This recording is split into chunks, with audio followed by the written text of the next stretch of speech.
Goeienaand, good evening, fellow South Africans and citizens of the world. And in that last video I put up, which is about what's going on in Germany and the hospitals, which is quite shocking and not covered by the mainstream media, there's a kind of symbiosis with the reports that I'm going to attach or cover in this video, because it kind of shows you a theme of violence and, culturally incompatible situations. And this is from a lady by the name of Joyce. And she says, what is happening in South Africa mirrors Kenya in the days of the Mau Mau.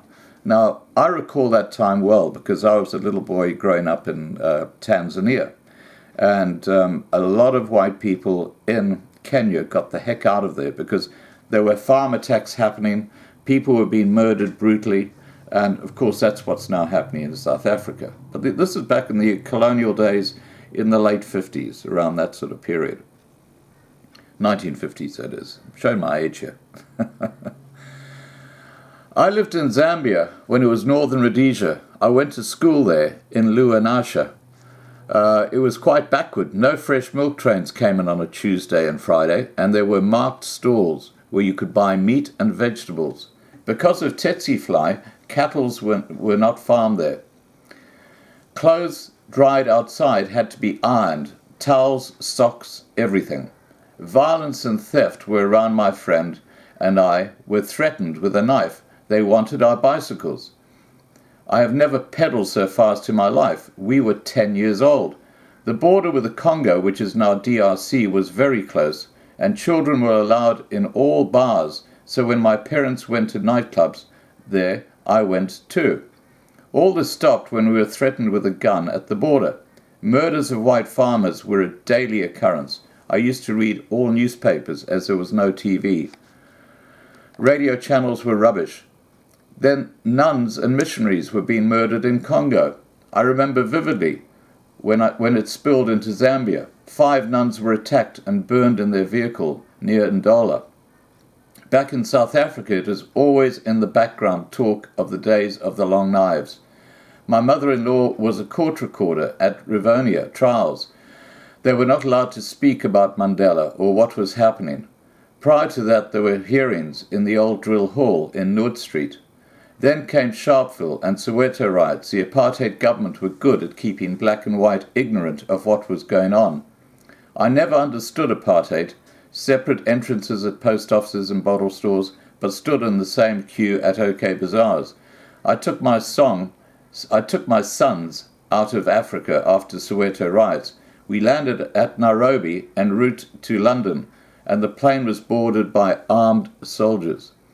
Living in UK was miserable in the late 1970s. My youngest son was still at school, so I stayed until he got a decent education. My eldest son returned to Africa. I went back and my youngest son followed. My eldest son returned to the UK. I stuck it out until a couple of years ago. The local squatter camp kept erupting, and I came face to face with a stone-throwing mob. My husband was driving past, and a gun-toting mob tried to stop him as he drove towards them. I got tired of living behind an electric fence, power cuts because of the load shedding at Pick and Pay Mall, robberies, no petrol because of strikes, or load-shedding gunshots at night, etc. My youngest son won't leave, but as soon as I retired, I left. My friend Sandra Power is obsessed with what is happening, thence all the stories I send you. Weather is not always bad in the UK, and we have freedom to walk outside even at night. No electric fences or security gates, although in the future it will come as Africa moves into Europe. Now, you can see the synergy there as she talks about how things are kind of eroding in parts of Europe, like we had with what's going on in the German hospitals, which the media are not reporting on, which is quite incredible. And that is the great shame of what's happening in South Africa. And then I got this email from Etienne, and she writes, I would hereby ask you what your thoughts are on the outlook ahead of the state of South Africa. Somewhere in me, I want South Africa to crash to the ground in simple terms. In relation to this view, I really cannot emotionally handle the state of neutral South Africa glides for the past few years.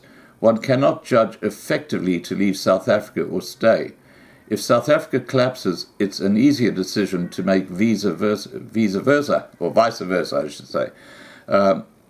I cannot personally understand how South Africa still waver on with all the crime, persecution and corruption in multi ways, which I would describe in one word, chaos and not collapse. I am currently a permanent resident in New Zealand, living in Auckland. My parents migrated in 2007. I was living in Port Elizabeth at the time, travelling over here for a holiday and so forth. In 2015, I and my partner finally made the move over here as I sponsored her through our relationship status, with me already obtaining permanent residence.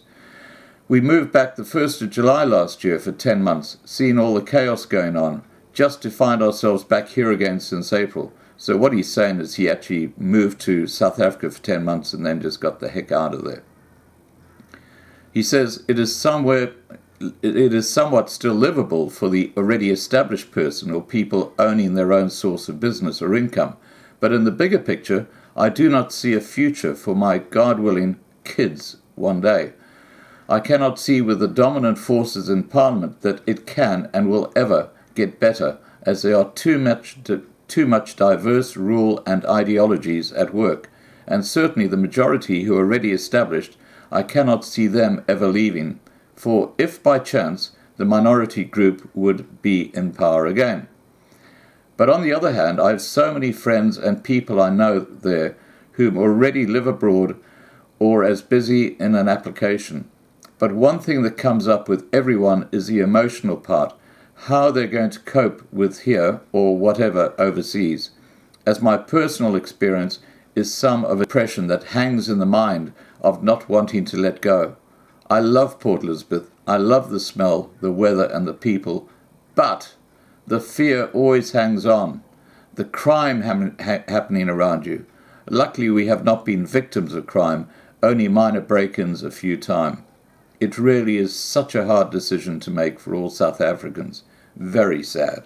Now, this is the dilemma that the white population and the other minority groups are facing, is that they can see the crime escalating. They're now becoming victims of that crime. They can see the incompetence of the police. They can see the corruption going on in the country. They can see that state-owned enterprises are collapsing, municipalities are in debt and under administration. The whole country is just going to the dogs. It really is. And, the common theme here is you've got inept people, and we're talking about South Africa now, running the country. They don't know what they're doing, and because of BEE, they're the only ones who can get the jobs. It is absolutely ridiculous. I mean, that country is just turning on itself from the very top, from the ANC. My advice to people is to start having that discussion around the table about what your options are to get out of a country which is clearly in a state of collapse and chaos, as this fellow writes. All right, guys, please remember to subscribe to be kept informed. Ring the bell for the updates, and have a great day. Bye for now.